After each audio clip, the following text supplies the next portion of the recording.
부족은 면했지만 음식이라는 것이 먹으면 먹을수록 물도 같이 원하게 되는 탓에 음식을 먹는 일조차 고역이었다. 그리고 생수는 독이 났기 때문에 뭔가를 마실 방도가 없었다. 목이 너무 아프다. 수분이 있는 대로 빠져나가서 목이 아예 말라버린 탓이다. 헛기침이 자꾸 나올 정도니 입술은 파르륵 떨리고 다리는 제대로 들지도 못해 땅에 질질 끌며 걸어간다. 너무 덥다. 성철은 목마름도 문제였지만 자신을 끊임없이 괴롭히는 악질적인 더위에 몸부림쳤다. 조금만 나무근을 밖으로 거닐면 바로 쏟아지는 현기증과 피부에 그대로 와닿는 화끈함에 머리가 지끈지끈거리는 지경이었다. 그나마 자신의 갈증을 달래주는 건 길 가다 가끔 피어있는 산딸기나 뱀딸기, 까마중 따위를 따먹는 일이었다.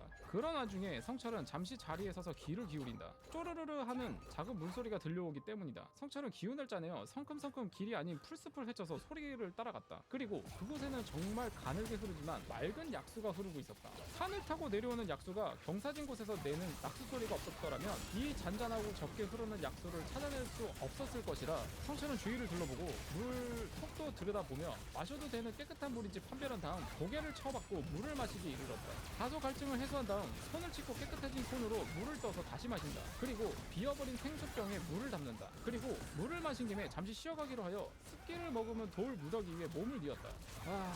죽는 줄 알았네. 갈증이 해소되자 그 다음으로 나타나는 건 허기였다. 그래서 아까는 심한 목마름 때문에 먹지 못했던 김밥을 마저 그 자리에서 해치웠다. 그러고 나니 또 몰려오는 것은 근육통과 약간의 식곤증이었다. 그래서 성철은 핸드폰에 알람을 맞춰놓고 잠시 낮잠을 자기로 했다. 풀숲을 헤치고 들어온 풀과 나무 무더기의 한가운데인지라 녹음이 짙은 신선한 산바람이 땀을 식혀주고 우거진 나무들이 살인적인 태양광을 가려주고 있으니 몸이 나른해지며 기분 좋은 선선함이 잠으로 성철을 이끌었다. 그렇게 얼마나 꿀같은 달콤한 잠에 빠져있다가 성철은 알람 소리를 듣고 잠에서 깨었다. 나뭇잎들 사이로 내려오는 햇빛이 많이 누그러진 것으로 보아 햇살이 쨍쨍 내리쬐는 시간대에는 지나간 듯했다. 그래도 아직은 따가울 정도의 빛이었지만 갈 곳을 찾아보면 나름 금방 저물기에 성철은 옆에서 흐르고 있는 약수로 대충 얼굴과 머리를 씻어내고는 자리에서 일어섰다. 그리고 짐을 챙기는데 성철은 아무 생각 없이 약수가 흘러내려오는 방향을 바라보았다. 뭐지? 성철은 아무 생각 없이 바라본 방향에 기와집이 있는 것을 보고 이해했다. 기와집이 갑자기 생겼다고? 집이 있는데 사람이 다니는 길이 없었다? 그것은 말이 안 되는 일이었다. 그래도 오늘 하루 묵고 갈 수 있는 민가를 찾는다면 더 이상 발걸음을 애써 옮기며 걸어다닐 필요가 없기에 성철은 다소 가파르고 험난한 산을 타고 걸어 올라가기 시작했다. 기와집은 의외로 가까운 곳에 있었다. 왜 성철이 시내는 찾아서 물을 마시고도 그 바로 위에 위치한 집을 보질 못했나 하는 의문이 자리 잡았지만 갈증 때문에 정신이 없었던 탓이다 라고 가볍게 넘기며 기와집의 문을 두드렸다. 기와집의 외관은 그렇게 낡지 않았다. 숲속 한가운데 나무가 우거진 숲을 한가운데 자리 잡은 한옥인 것을 생각하면 누가 관리를 하고 있는 것인가 하는 생각이 들 정도로 외벽은 깨끗했다. 그렇다고 인적이 많은 데서 볼 수 있는 한옥처럼 깔끔한 외벽은 아니었고 어디까지나 주변 상황을 비교하면 그렇다는 뜻이었다. 문을 두드렸지만 안에선 소리가 나지 않는다. 성철은 재차 문을 두드리며 소리를 높였다. 안에 아무도 안 계십니까? 안 계세요? 그리고 잠시 침묵하며 안에서 들려오는 소리에 귀를 기울였다. 역시나 아무 소리도 들리지 않는다. 그러다 문득 벽 너머를 보게 되었는데 흙먼지는 적었지만 다소 낡은 기와가 여기저기 금이 간 것이 눈에 띄었고 그 너머에는 빈약하게 휘어서 솟아오른 대나무들이 눈에 들어왔다. 집 안에서 대나무를 기른다는 이야기는 들어본 일이 없었다. 성철이 알고 있는 가벼운 지식으로는 대나무는 음기가 강하고 기의 흐름을 끊어놓는다 하여 집 안에서 기르지 못하게 하는 나무라고 알고 있었다. 의아한 생각을 가질 무렵 삐익하는 낡은 정첩의 비명소리와 함께 성철이 두들긴 문이 조금 움직이며 손님을 맞았다. 성철은 그 소리에 깜짝 놀라 대나무를 바라보던 자신의 시선을 문을 향해 돌렸는데 문만 살짝 열렸을 뿐 문을 연 사람은 아무도 없었다. 원래부터 열려 있었나 싶어 성철은 조심스레 집 안으로 발걸음을 떼며 말했다. 일단 들어가겠습니다. 집 안에 아무도 없는 것 같아 들을 사람도 없을 것이라는 생각이 지배적이지만 성철은 예의상 문을 뗀다. 내부의 모습은 한눈에 집의 내부가 훤히 보이는 여느 집들과는 달리 양옆에는 대나무들이 서 있고 눈앞에는 한옥 건물의 붉은 외관의 일부만 눈에 들어올 뿐 전체적인 모습은 볼 수 없었다. 다른 곳을 보려면 건물을 빙 돌아서 양옆으로 나 있는 길을 통해 이동해야 할 듯 보이는데 집은 다소 그늘이 짙고 따가운 햇살이 느껴지지 않을 만큼 서늘한 느낌을 주었다. 성철은 바로 건물 안으로 들어서기보다 외관을 더 살피기로 택했다. 건물 옆에 난 좁은 길을 따라 빙 돌아서 건물 뒤로 걸어간 성철은 뒷마당에 사당 비슷한 작은 건물이 두 채가 더 있는 것을 보았다. 그리고 사당 뒤편에는 어둡고 습한 기운이 무럭무럭 몰려오는 우거지고 어두운 숲이 자리 잡고 있었다. 그리고 두 채의 사당 뒤편에도 역시 대나무들이 자리 잡고 있었다. 성철은 더 볼 것 없겠다 싶어 다시 정문으로 돌아가 건물의 입구 문을 두드렸다. 하지만 아까도 대답이 없던 집인 터라 역시나 이번에도 대답은 없었다. 성철은 혹시나 문이 안 열리면 어쩌나 싶어서 문이 잠겼는지 시험해보기 위해 낡은 목재 현관을 옆으로 제꼈다. 문은 너무나 쉽게 그리고 낡은 경첩에 서로 끼치는 소리를 내며 열리고 건물의 내부를 보여주었다. 먼지가 그득히 쌓인 목재 바닥이 드러나며 창을 통해 내비쬐는 햇살이 전혀 따뜻한 느낌을 주지 못할 정도로 어두운 내부가 드러났다. 퀴퀴한 먼지내가 곰팡이내가 코를 지릿하게 자극하고 그와 동시에 건물의 외관은 이질적인 그 분위기의 성철은 그냥 이곳을 나가서 다른 인가를 찾을까 진중하게 고민해야만 했다. 솔직히 말하자면 무서웠다. 건물 내부를 보자 왜 아무도 성철의 부름에 대답을 하지 않았나를 깨닫게 되었던 것이다. 이곳은 원래부터 버려진 집인 탓이다. 그러나 성철은 다시 밖으로 나갔을 때 인가를 찾지 못하면 지붕도 없이 숲속에서 밤이슬 맞으며 지새야 한다는 것을 인지하고 나니 발걸음이 쉽게 떨어지지 않는 것이었다. 설마 어떻게 되게 하겠어? 눈 딱 감고 날이 저물면 무섭다는 생각이 들기 전에 먼저 자버리고 날이 밝는 대로 바로 일어나 나가버리면 그만이다. 머릿속에는 최대한 합리적인 결과와 계획을 이끌어낸 성철은 밤의 숲속에서 도숙하기보다는 건물 안에서 보내기를 택했다. 그리고 숲속보다는 실내에서 불 켜고 자는 것이 더욱 덜 무섭고 안전하며 당연히 노숙보다는 안락할 것이라는 것을 위안 삼아 결심을 굳게 다졌다. 그리고 얼마 뒤 간단한 육포와 말린 과일로 배를 채운 성철은 자신의 선택이 탁월했음을 세상 감탄까지 하며 마음을 놓기에 이르렀다. 날은 너무나 빨리 저물었고 도시였다면 이제 막 저녁을 뭘로 먹을까 고민하며 퇴근을 준비하고 있었을 시간이지만 지금은 바로 수면에 들어야 할 시간이 되었던 것이다. 그러니까 도시였다면 퇴근하고 이제 저녁 뭐 먹을까 하는 시간인데 여기는 이제 수면에 들어야 할 시간이 되었다. 그런 시간대다. 뭐 이런 느낌이네. 풀벌레 소리가 요란하게 귓가를 흘리고 밤바람에 서로 몸을 부대끼며 타닥거리는 수많은 나뭇잎들까지 현재 이곳이 어디인지 확실히 인식시켜 주었다. 하지만 이 건물의 외관에 압도당한 탓에 그 소리들은 전혀 낭만을 불러일으키지 못했고 세상 뭔가 나타난 것인가 싶어 깜짝깜짝 놀라게 만들지는 않으면 다행인 것이다. 건물의 중앙에 위치해 있는 널찍한 크기의 방에 자리를 잡았는데 바닥에 먼지가 하도 많은 탓에 바닥을 대충 쓸고 텐트를 쳐 잠을 자야 했다. 그 와중에 텐트도 있어? 현관에 위치한 방은 창문이 제대로 바람을 막아주지 못하는 탓에 더욱 낡았고 춥기까지 했다. 그리고 맨 앞쪽 방에는 알 수 없는 부적들과 처음 보는 제기가 을씨년스럽게 올려져 있는 걸상이 마음에 들지 않았기에 아무것도 없고 넓기까지한 정중앙의 방을 택한 것이다. 젠장 잠이 안 와. 마지막히 한마디를 읊조리는 성철은 현재 잠이 오질 않아 골머리를 썩는 중이었다. 적어도 푹 썩는 것이 분위기가 점점 불안감을 구성해서 빨리 잠은 자야겠는데 계획한 것과 반대로 잠이 오질 않는 이유는 낮에 낮잠을 푹 자버렸기 때문일 것이다. 포만감이 좀 오면 잠이 잘 오려나? 성철은 결국 내일 아침 식사로 남겨두었던 루프와 말린 과일을 모조리 먹어버리고 아껴두었던 땅콩에 감자칩까지 먹어버렸다. 그러고 보니 입이 너무 짜고 갈증이나 낮에 담아두었던 물을 거의 대부분 마셔버렸다. 그러고 나니 소변이 몹시 보고 싶어지는 것은 본인까지 예상을 했을 정도로 당연한 일이었다. 하지만 이런 어둡기 짝이 없는 곳에서 볼일을 보러 나가고 싶지는 않았다. 여기 정말 사람 살았던 곳 맞나? 이 건물에는 부엌은커녕 몸을 씻을 만한 세면장이나 화장실도 없었다. 방 안은 장롱이나 일부 한 채, 장식품이나 가전제품 하나 없었고 아예 수도나 전기 따위는 들어오지도 않는 곳이었다. 야외 화장실인가 싶어 아직 날이 밝았을 때 찾아보았지만 이 집안 어느 곳에도 화장실 따위는 존재하지 않았다. 결국 볼일을 보려면 알아서 봐야 한다. 하지만 어떤 건물인지도 모르는데 건물 안에서 아무렇게나 볼일을 보기는 껄끄럽기에 결국 랜턴을 들고 건물 밖으로 나가서 볼일을 보기로 한다. 포탄의 불바다를 무릅쓰고서 고향 땅 부모 형제 평화를 위해 두려움을 떨치기 위해 군가 중에 그나마 부르기 좋아했던 부분을 불러본다. 나는 대한의 자랑스러운 육군 병장 전역자다. 이렇게 생각하며 건물 밖으로 나간 성철은 나가기가 무섭게 그냥 현관 바로 옆 벽에 가서 볼일을 봐버렸다. 그리고 바지 지퍼를 올리던 참이었다. 삐걱 삐걱 삐걱 들릴 듯 말 듯한 크기로 나무로 된 마룻바닥이 연거푸 눌리는 소리가 건물 안에서 작게 들려왔다. 어? 말 그대로 소스라치게 놀라 어깨를 바르르 떨며 움츠린 성철. 순간 주변의 공기가 달라진 듯한 착각을 해 주변을 이리저리 둘러보았다. 스스로 한밤중에 이 건물은 어떻게 생겨먹었을까를 생각해보았지만 정말 틀린 생각이었다. 그냥 코앞에 서 있는 건물조차도 랜턴을 비추는 곳만 조금 보일 뿐 아무것도 보이질 않았다. 성당을 다니면서 가끔 듣는 말이 빛은 어둠을 가른다. 뭐 이따위 문장이었는데 그것 또한 틀려먹었다. 어둠이 주변을 삼키면 빛은 그냥 반짝거리는 모래 알갱이 따위 정도에 불과한 것이었다. 한밤중에 숲속을 안 걸어본 것은 아니었지만 이곳은 정말 그 어둠의 심연이라는 단어를 쓰면 좋을 정도로 짙고 무거웠다. 성철은 침을 한번 삼켜본다. 소리가 날까 하여 숨까지 참아가며 침을 삼킨다. 건물 안에서 난 소리는 건물이 낡아서 그런 것이다. 비가 지나간 타실이라 잘못 들었겠지. 두꺼운 물건 중 하나가 쓰러지면서 낸 소리겠지. 오만 생각을 다하며 합리적인 답을 찾으려 애썼다. 그리고 마지막으로 건물 안으로 다시 들어갈 것인지 아니면 가지고 온 랜턴과 스마트폰 2개만 덜렁 들고 이곳에서 달아날 것인가 정말 진지하게 고민한다. 성철은 결국 건물 안으로 들어서는 것을 택했다. 아직은 군대에서 선임이 온갖 무서운 군대 괴담으로 간담을 서늘하게 한 뒤 서기했던 탄약고 보초를 회상하며 버틸 수 있을 것 같았다. 그래, 그때는 정말 바지에 지릴 뻔했지.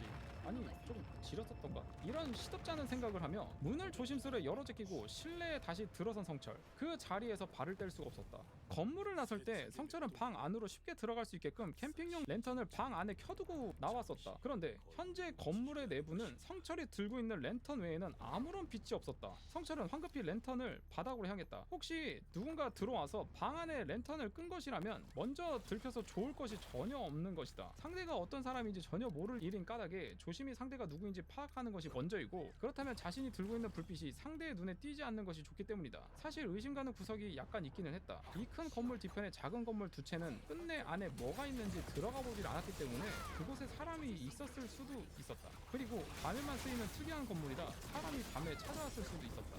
하지만 또 의아함 이후에 소름 끼치는 사실은 이 건물에는 뒷문 따위가 전혀 없고 창문도 현관 옆에 난 창문들 외엔 전혀 환풍구 따위조차 없었다. 그런데 낮에 확인할 때 건물 내부에는 아무도 없었고 자신이 볼일을 보러 나왔을 때에는 현관 옆에서 떠나질 않았기에 그동안 누가 들어왔다는 가설도 앞뒤가 맞지를 않는 것이다. 그 사실이 머리를 스치자 소름이 끼치고 오금이 저려 다리가 바들바들 떨릴 지경이었다. 지금이라도 도망가고 싶은 생각이 간절했지만 본인의 텐트가 있는 방을 향해 발걸음을 계속해서 옮겨갔다. 성철은 방문의 틈새로 고개를 조금 내밀어 바라보고는 눈물이 뚝뚝 떨어질 정도로 놀랬다. 방 안에는 사람 형상을 한 무언가가 바닥에 납작 엎드려서 이리저리 방 안을 기어다니고 있었는데, 성철이 먹고 정리하지 않은 감자칩 봉지나 육포를 담아두었던 비닐봉투 따위의 냄새를 맡고 있었다. 옷은 오색의 화려한 한복을 빼입었고 머리는 온통 산발하고 있었기 때문에 얼굴이 잘 보이질 않았다. 더욱 성철이 기겁을 하게 만든 것은 그 움직임이었는데 마치 갯벌의 개나 수풀의 거미 마냥 사지를 길게 늘어뜨리고 기어다니는 꼴이 전혀 사람 같지 않았기 때문이다. 그러다 그것이 성철을 바라보았다. 인간의 세계라기엔 너무 짙고 어두운 흑배색 색깔의 온통 검은 자위뿐인 눈. 그럼에도 대륙대륙 눈알을 굴리고 있다는 것을 알 수 있을 만큼 크게 돌아가는 눈알과 귀 밑까지 찢어질 것 같은 입 사이로 보이는 누렇고 온통 부스러진 이빨들. 성철은 본능적으로 이곳에서 무슨 일이 있더라도 달아나야겠다는 생각이 지배적이었다. 하지만 그런 생각이 성철의 몸을 지배하는 그 순간 그 무언가 또한 성철에게 소름 끼치는 속도로 기어오기 시작했다. 으아! 으아! 으아!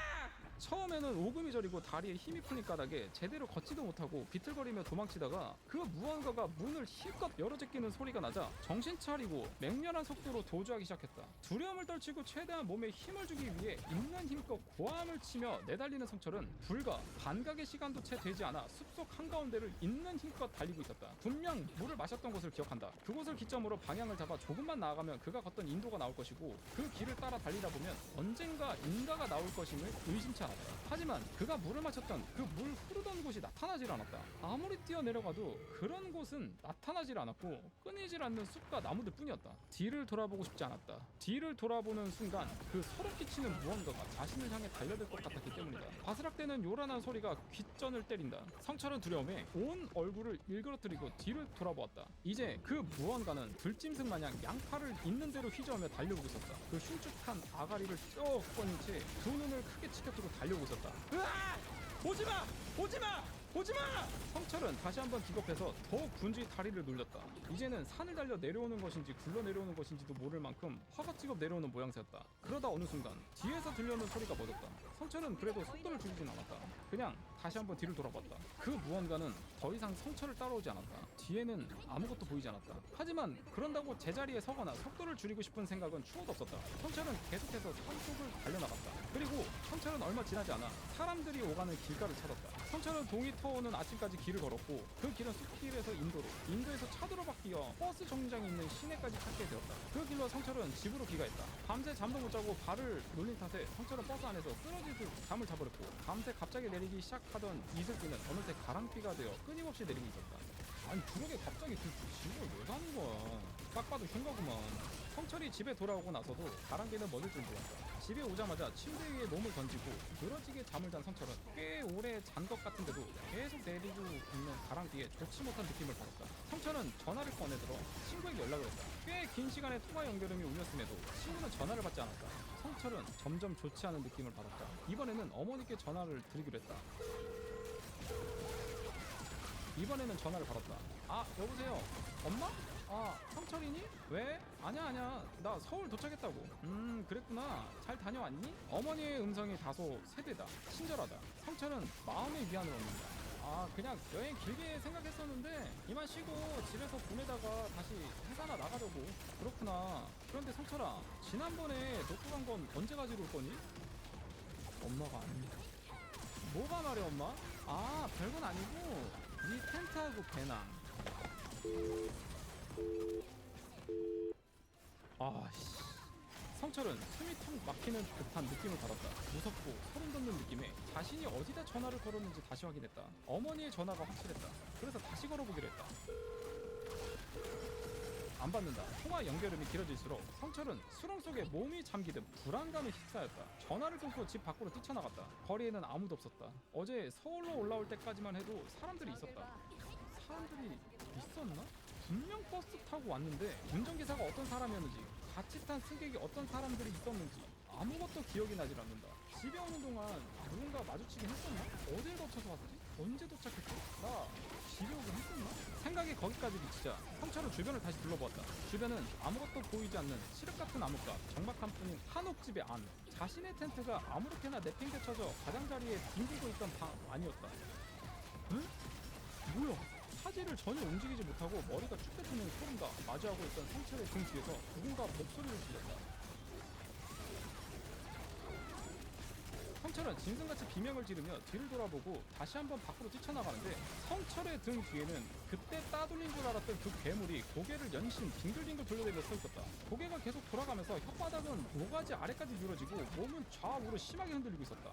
성철은 건물 밖으로 나서서 대문을 열기 위해 안간힘을 썼다. 대문이 전혀 열리지 않는 까닭에 더듬듯이 문짝을 들여다보니 여기저기 못질이 되어 문을 열 수가 없었다. 성철은 그 무언가가 자신을 따라 나오기 전에 숨기 위해 건물의 뒤편으로 향했다. 비가 추적추적 내리고 있는 와중에 작은 사당 두 채가 성철의 눈에 들어왔다. 사당의 뒤편에 어둡고 음침하기 짝이 없는 신림이 그를 살피듯 했지만 자신을 따라오는 그 괴물이 더욱 두려운 것은 말할 것도 없었기에 사당 중 아무 곳이나 골라잡아 들어가 몸을 숨겼다.